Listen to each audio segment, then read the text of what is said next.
New Zealand's government says that offshore basins in the country could hold as much as 17 billion barrels of oil and gas, natural gas. Some are calling the discovery of the Great Southern Basin the Southern Hemisphere's version of the North Sea. So how realistic are these projections, and how can investors potentially profit from it? William Buechler is the president of Buechler Capital. He's just back from New Zealand, and he joins us now from San Diego. William Buechler, welcome to the program. Hey, Pimm, how are you?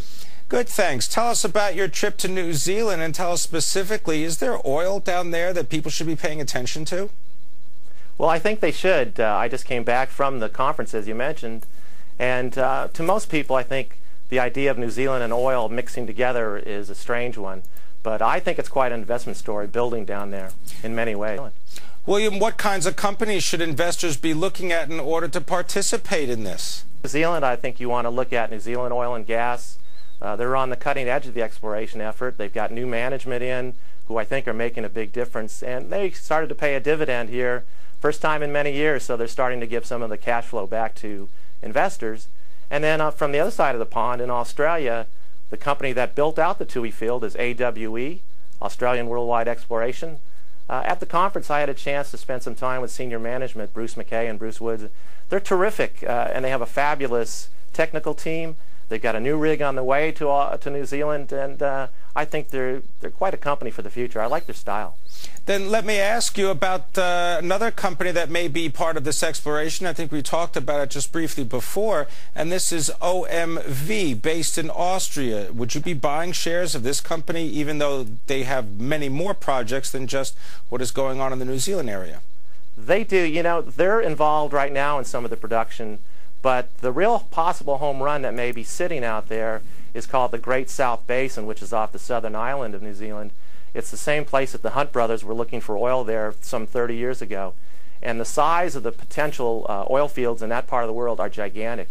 The two companies that are the main drivers of those consortiums off that part of the world are ExxonMobil and OMV, who helped build out the North Sea.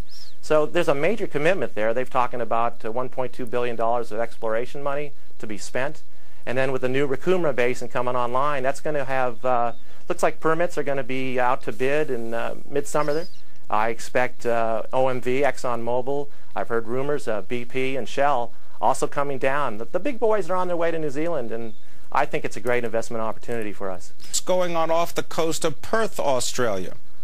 Well, Perth has a bit of the feeling of the Wild West, I think. I haven't had a chance to be there personally, but I know a lot of the oil companies are focusing on that area for new exploration.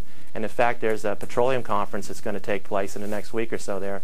So Perth is a growing area, and also off of Australia, Gippsland, and off of Melbourne. What are you doing in terms of protecting your investments if you're making them in dollars? The Australian dollar has been gaining, has been appreciating in value against the U.S. dollar.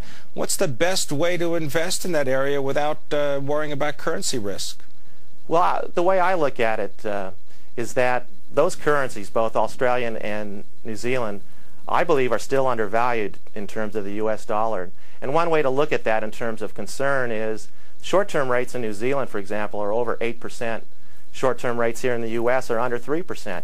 So as long as there's a 5% differential between the two, Pimm, I think it's very difficult for the New Zealand dollar to decline.